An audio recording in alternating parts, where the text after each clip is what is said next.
Kraft. The interviewer is Lori Walters, and we are doing this for the U.S. Space Walk of Fame Foundation. Thank you very much for having me this morning. And I was wondering if you could share with us a little bit about your reflections out at the Cape.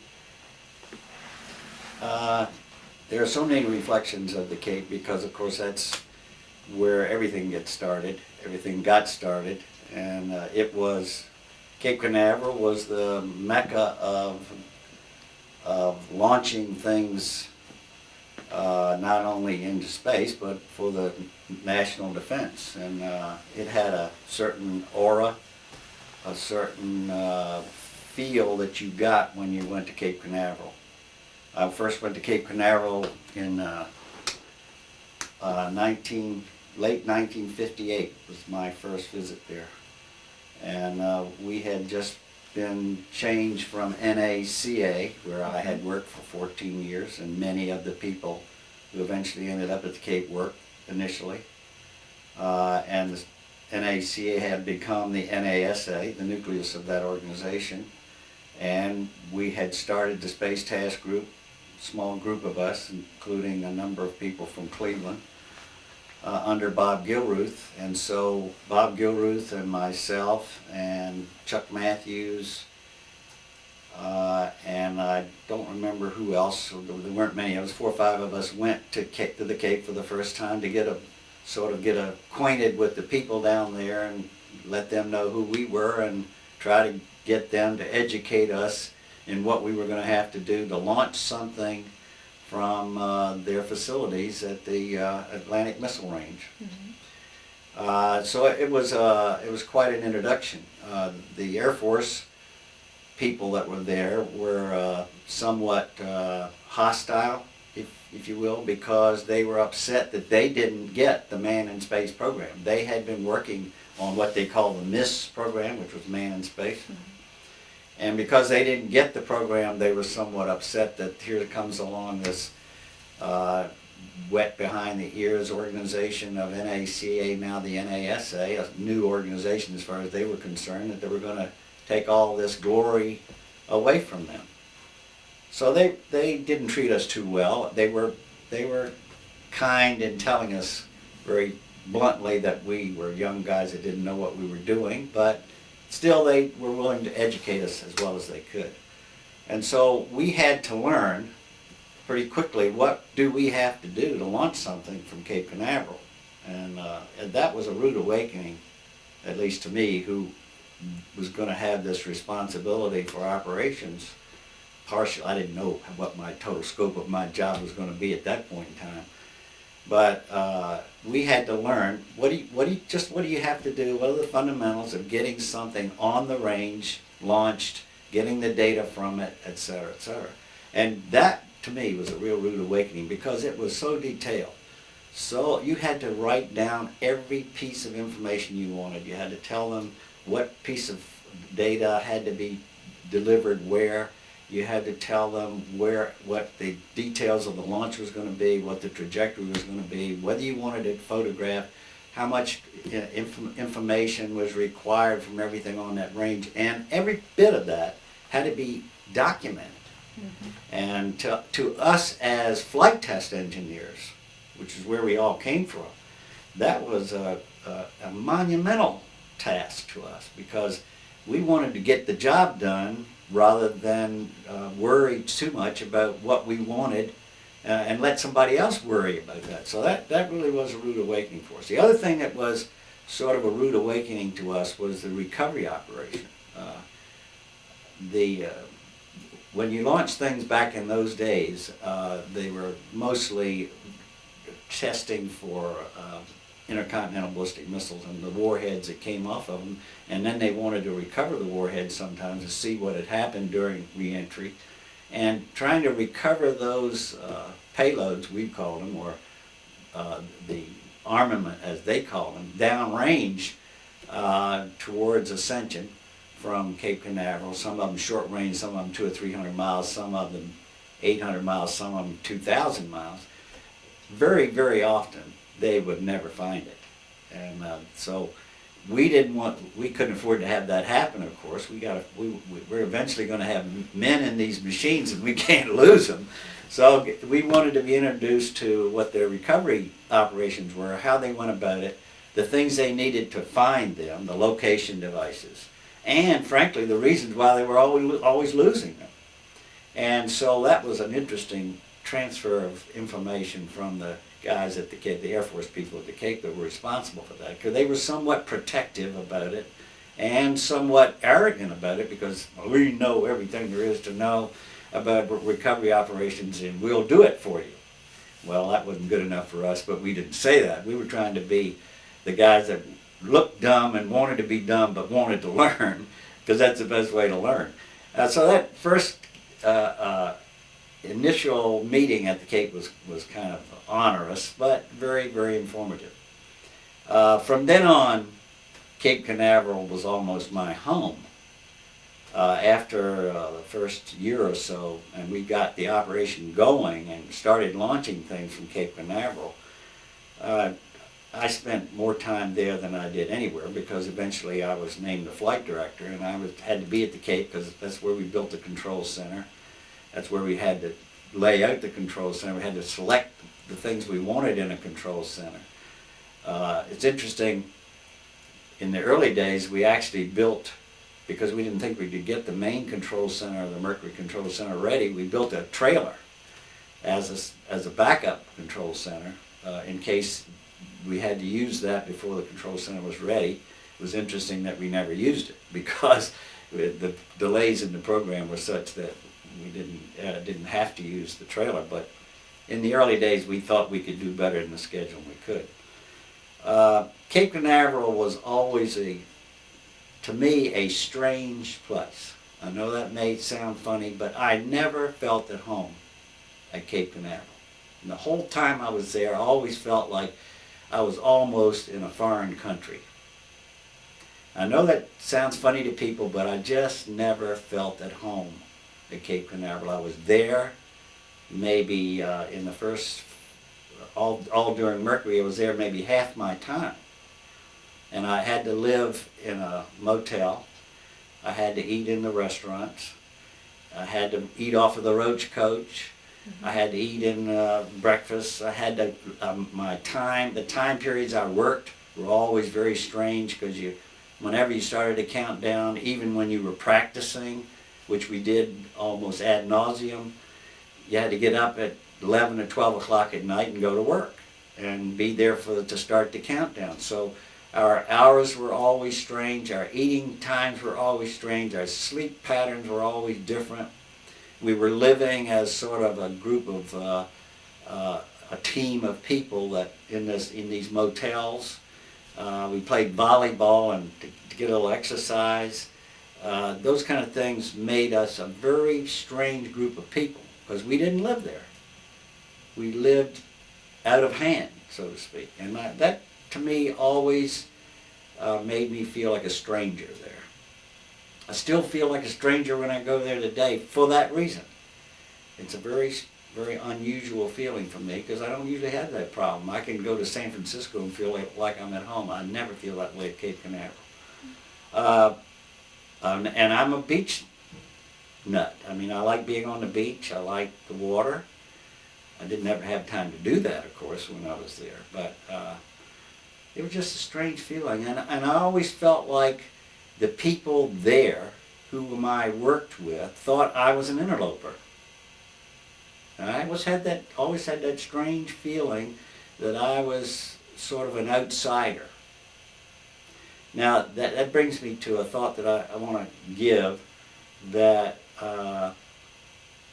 makes sort of a different pattern of the way people think.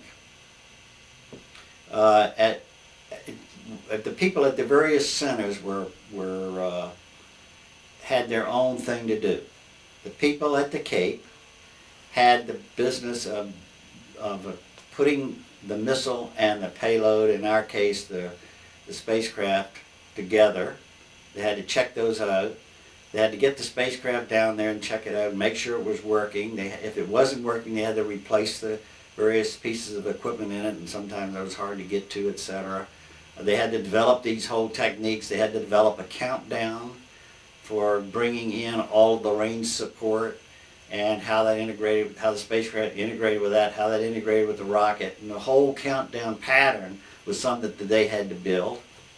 And their objective was to make sure at the time you got to T0, everything was working. And if it wasn't working, stop the countdown, stop the preparation in the back in the hangars or in the preparation facilities, and fix it, remove it, find out why it wasn't working, put it back together again and make it work properly. So their whole objective down to T0 was everything has to be working, and if it isn't, what have I got to do to fix it? My job was entirely different as a flight operations man, because once it got down to T0 and into T+1, there wasn't anything I could do to fix it. I couldn't take the piece of gear out and fix it. So my job was, our job as flight controllers, as people from the Manned Spacecraft Center, besides having designed the vehicle, sent it to the Cape for checkout. But now my job was, how do I get the mission accomplished with what I've got? If it isn't working, what have I got to do? What is the control that I have over this machine to get the job done if this thing isn't working? So I couldn't fix it. I had to live with it. How do I get the mission accomplished, or how do I get it recovered safely under those kinds of circumstances? So we naturally thought differently, if you follow what I mean. Mm-hmm. The people that built the rockets, the people at Marshall Space Flight Center, they didn't worry about the spacecraft. And they could care less. All they wanted to do was build a perfect rocket. And how do I save the rocket? How do I keep the rocket going at all costs? Not remembering that on top of this thing is a spacecraft, probably eventually with a man in it, that's got to be recovered. But how do I keep this rocket going? And here I am, again, thinking differently. I don't care about the rocket. Get me to orbit. Get me to the end of this flight. And if something happens in between, to hell with the rocket. Shut the rocket down so I can get my man off of there and my spacecraft safely recovered. So my point is that each one of these organizations were sort of a camp unto themselves with very different objectives. As it should have been. It's not a criticism at all. It's a recognition of the fact that people thought differently about each aspect of the jobs they had to do. That not very many people thought about the whole thing or the big picture, if you follow me. Mm-hmm. So you have to recognize that difference in thinking, and that sort of made us different kinds of people and have, therefore, different arguments with ourselves and with these people as we talked about it. You know, if they had a problem at the Cape with a piece of hardware, I didn't particularly care, like they did, that it was perfect, that it worked right. But if it didn't work right, what could I do to get the most out of it? How does it fail? How do I figure out that it is failing? What are the trends, etc., etc.? They didn't care about that. Rightly so. It wasn't their job to do that. So we all thought very differently. And that led us to have differences of opinion about almost everything we did. Very healthy, but it had to be recognized. Still true today. In the space shuttle, when you work on the space shuttle today, you have to realize you spend 90 to 95% of the usefulness of the hardware running the damn thing on the ground. You wear it out on the ground by checking it out. That's the way they do things at the caves. They check it out, check it out, check it out. And as a result, they wear the damn hardware out. Because now only about 10% of the time the hardware is running is in flight. Mm-hmm. That's the thing that makes the differences of opinion. Now, Florida, living at Cape Canaveral, eventually I lived in a house with a friend of mine, Tech Roberts, who was my flight dynamics officer and my right-hand guy, so to speak, really, and a very, very close friend. We decided that we couldn't live in these hotels continuously. It was really driving us crazy. We couldn't. It cost us money. I mean, the government didn't pay us enough money to live in a hotel and have 3 meals a day, unless we were going to eat out of a can. So we eventually lived with Bob Harrington, who was one of our representatives at Cape Canaveral, a really super guy. He had been out at the West Coast, and when we got to doing in detail heavy operations at the Cape, we transferred him from the West Coast down to the Cape, and he bought a house down there, and so we started living with Bob, and that was quite an experience also. And at that time, if you went to the Cape and were going to be down there over an extended period, you could not come home on weekends. The travel rules were such that you had to stay at the Cape, and they would pay you per diem for the Saturday and Sunday, and many times we worked on Saturday.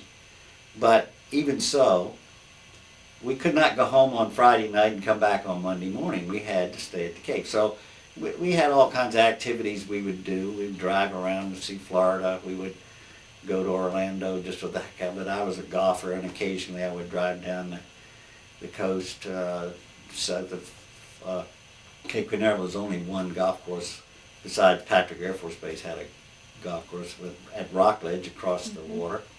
And so we would drive down and play in some of the great golf courses down south of Florida, but not very often. We just, again, we didn't have the finances to do that very often. So the whole aura of living at the Cape was a very different thing for us. I didn't resent it. I didn't dislike it. But as I said before, I felt very much like a stranger.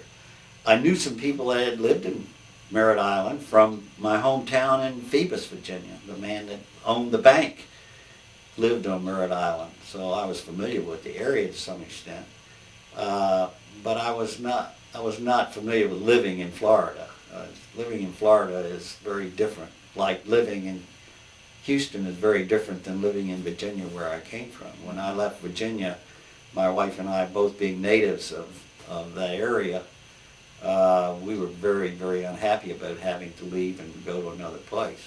And that's an interesting story too, because there were 7 places that were being looked at the time as to where the Manned Spacecraft Center was going to end up. And if you asked us to rank them, we would have ranked Houston last every time.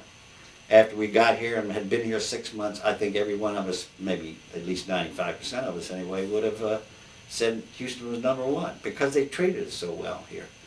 They really wanted us here. They treated us well, and we felt like this is a great place to live because the people, not the climate, but the people. And so we like it here now. And I guess the same thing would have happened at Cape Canaveral. All through my career with NASA, the congressmen were all, particularly from Florida, were trying to move the control center and the astronauts to Florida. That was one of their big objectives, and myself and Gil Ruth and others were always fighting that. We always were having to prepare these documents that said that's a dumb thing to do. And here's why it is a dumb thing to do. It's better, in a nutshell, it's better to have the operations people, the designers, and the astronauts live together in order to make that a cohesive team during the design phase, during the flight phase, than it is to have them with the people that are doing the checkout. And that was a battle that was fought over and over again, even until the late 70s. Hans Mark made every effort to move the whole operational aspects of the thing to Cape because they thought that was a more efficient way to do it. I don't think it was. I don't think it ever would have been that way, and I think that our arguments of having the operations people, the astronauts, and the designers together was extremely important. And I think that worked out okay, and I still think that's the right way to do it. Because you have to realize, operationally, once this thing lifts off the ground, if once it's an inch off the ground, the spacecraft doesn't care where mission control is. It's true. It can be any one of 360 degrees around the Earth. And so the whole problem is very different than it is of trying to combine all these things at the Cape. And in the end, when I reflect back on that as I wrote my book, I think it was healthy to have those people at the Cape think differently than the people at Houston who thought about it differently also. I think that was a very healthy thing. And I think that they came together. I think that both recognized the needs of the other, and I think we had a good relationship, both from an engineering and a financial, budgetary way. I think people appreciated those operational facts, and I think that worked fine. There were many growing pains that we had in going through the early days of preparation at the Cape. The Air Force treated us shabbily. They put us in a small corner of a hangar S down there and said, well, this is a little, you can have this area, like they were being great and kind to us, because again, they didn't like us. They thought we were interlopers. I don't think anybody had any idea of the growth that was going to take place in spaceflight, and particularly in manned spaceflight. Until President Kennedy said we were going to go to the moon, I don't think anybody had any appreciation of the magnitude of the job. When we started Project Mercury, I think we saw that as a research project. We, the NACAers, saw that as a research project, and it was sort of the next step in high-speed flight. I don't think any of us saw it as a step to the moon.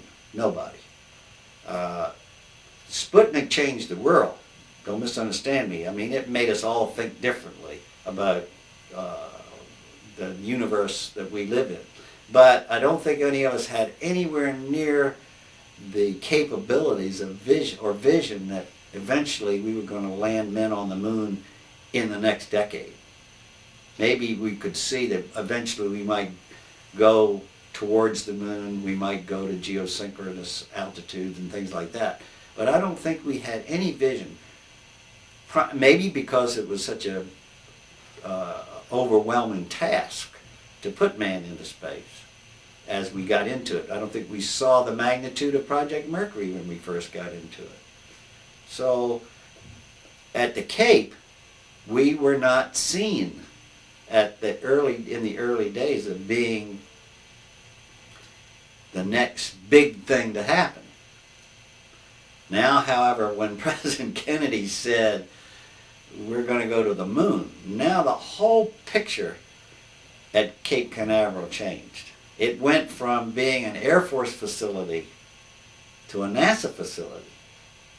And that was a very different picture than the people had that were there when we got there. I mean, they saw us coming in as this is another project. This is another Atlas project, another Titan, another Centaur, whatever it was. This is Project Mercury. These guys will be here, and then they'll go on to some other project.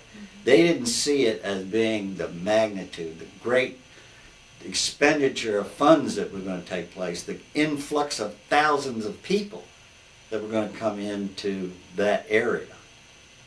That was just unexpected. So the way we were handled initially as compared to the way it eventually became was a very different attitude. It had, I'm sure, an overwhelming effect on Cocoa Beach, on Cocoa, on Melbourne.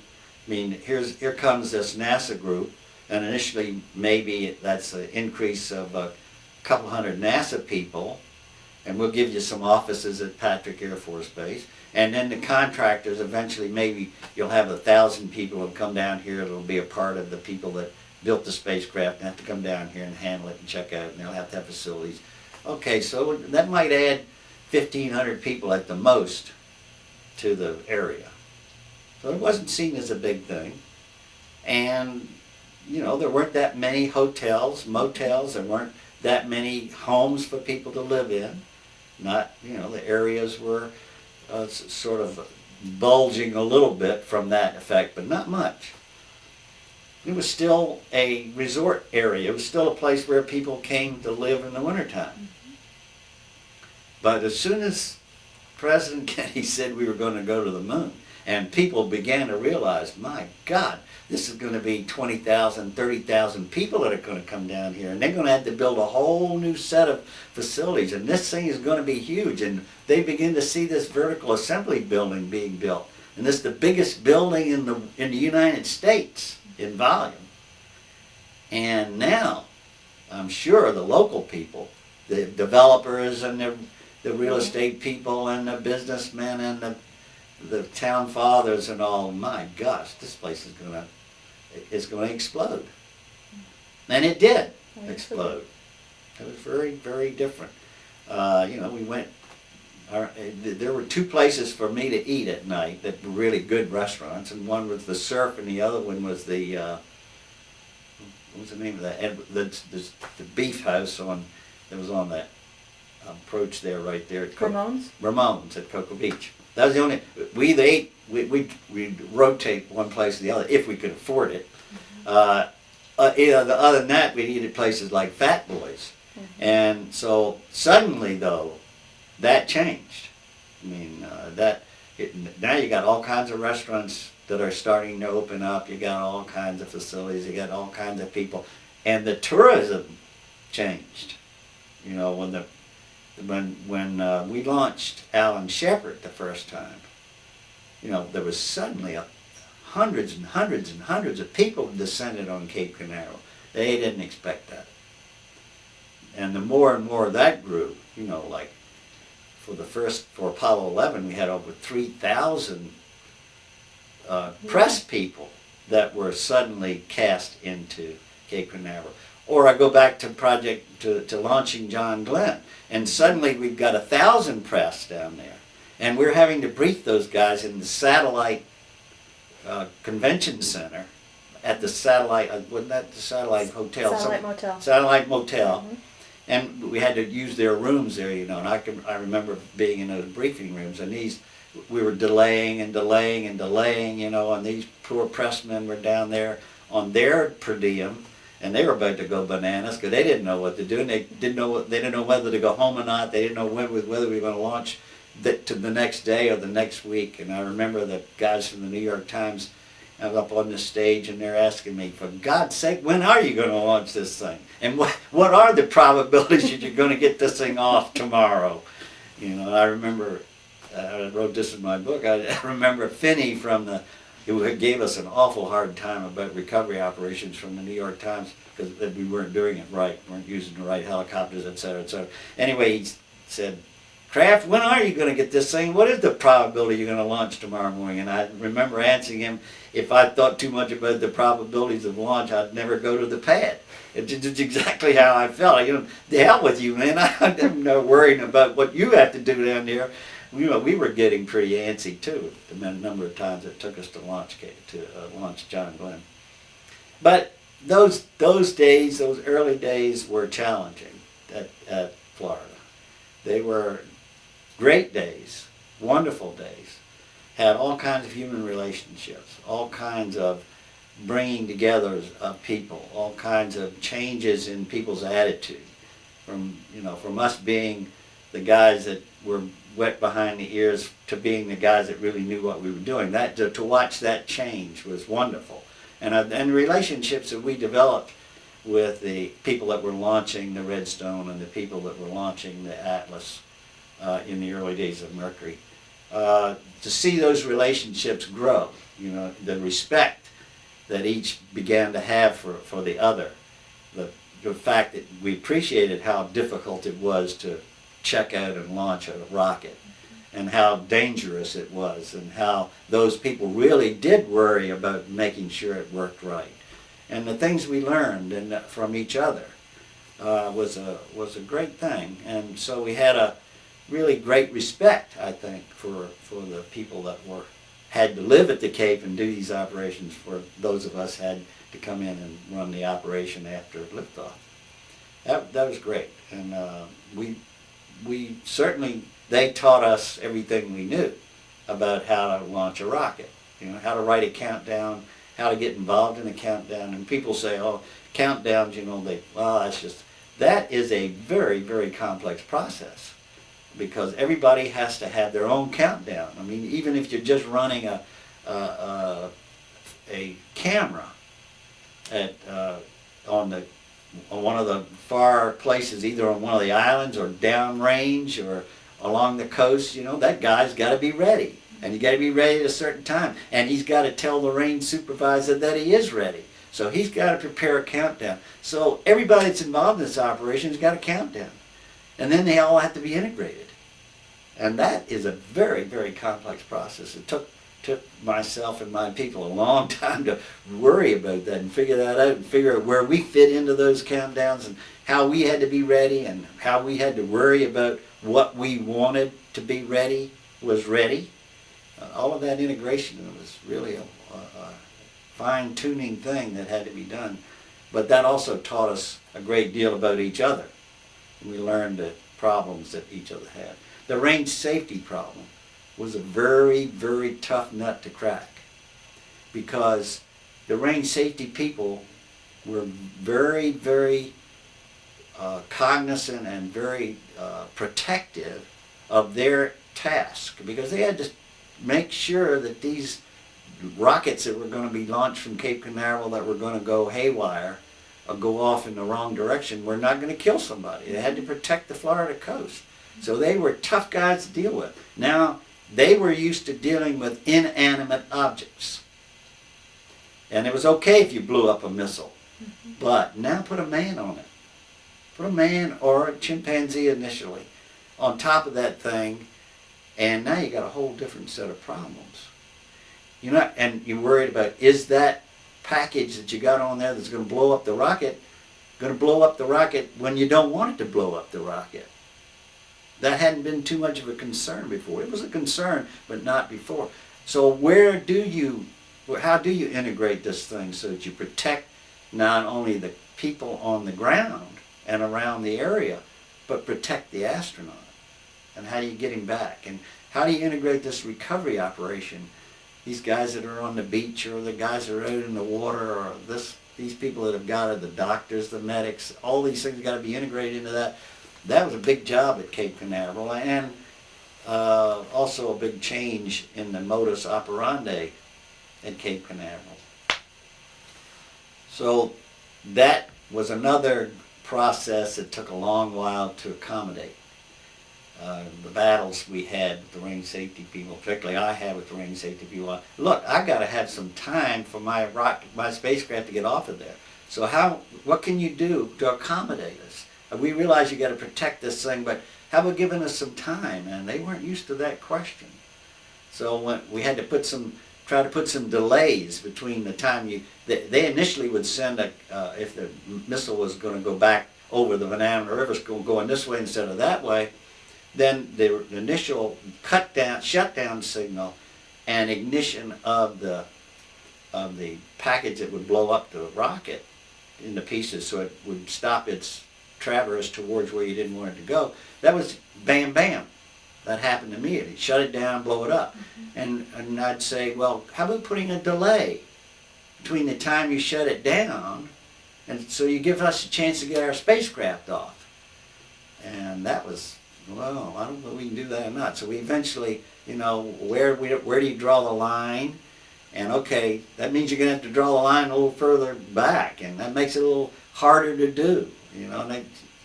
So the compromises that had to take place, the communications that we had between the range safety people and the flight operations people, the mission control.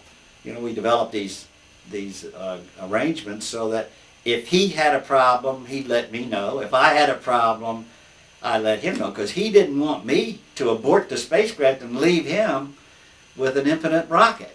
Because if I aborted the spacecraft, it would shut down the rocket. Now he's stuck with where it is and where it's going to go. So we were always trying to figure out, well, if you've got a problem, you let me know if you can. So I've got some time to do something about it. So we had to develop these communications between the range safety people who were in the launch mission control, their launch mission control, versus the the mission control for the spacecraft and the operation. So that took a lot of doing, a lot of compromise on both sides.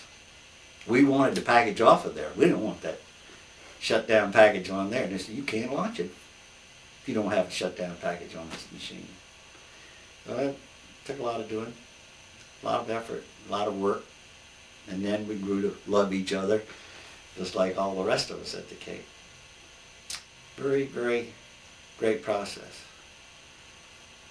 The weather at Cape Canaveral, I remember the first time we tried to launch the Redstone, the Mercury spacecraft on the Redstone rocket. We had 30 straight days of rain. And all these communication systems at the Cape were awful in the early days. The water would get into the trenches where the wires were, and you'd short out the data transfer of the communications lines. They'd get all screwed up. You get all this static. You couldn't hear each other. Well, that was a big mess, and it took several years before we got that worked out. The power in the control center to make the control center work. Initially, we were using the same power that was used right off of the Florida Power and Light, I guess it was. Came across the Banana River, you know, and if you have a big rainstorm, you didn't know whether the power was going to be there. Or what if you were in the middle of a countdown, or worse, in the middle of a launch, and you lost power in the control center, which happened several times. Not only during the times we were doing it, practicing, it actually happened during the launch. So we, you know, the whole arguments about uninterruptible power, and that meant different things to different people. An uninterruptible power to us was you never lose power. You always have power, and that was almost asking for the moon. From Florida Power and Light, it yes. is. It was almost yes. like asking for the moon. And so, you know, we had to develop these diesel power plants as backup power. And that kind of backup power is not really uninterruptible power unless you got it running, and it is there. So, you know, that whole concept had to change. Anyway, it was a learning period for all of us in almost every aspect of this thing. You know, was the launching complex ready to do it? Many times we'd start to do the job, and a tractor couldn't move, or some piece of electric motor on the pad would fail and wouldn't move the gantry. You know, those kind of things you didn't think too much about. Okay, so the missile didn't get launched today, but now you put that into a spacecraft operation where countdowns to a particular time are very important. You want daylight in the recovery area, so the time of launch can only be so long. And then eventually, if you want to rendezvous with something in space, you only have a couple of minutes. So you can't afford to have something happen like that. You know, the internal combustion engine that drove the Titan launch tower, because it laid back off of the rocket instead of backing off, and several times the damn engine wouldn't run. Right at the terminal phase, you only had 10 minutes to launch, and then you'd say remove the tower, and this didn't work. Very embarrassing to the people at the Cape. And, you know, those things had to get worked out with time. But it was a growing process. We all grew up together, and that was again what made it so wonderful, was that we were all growing together. Well, I'd like to thank you. Many good comments for us. Anything else that you'd like to add, or? I could. There are all kinds of things that go through your head. I'm funny, but if I start down to telling these stories, and you'd be here all day. You don't want to do that. I got plenty of tapes. I got plenty of tapes. No, it just you'll have to read it in my book. Okay. All right. But I do thank you, though.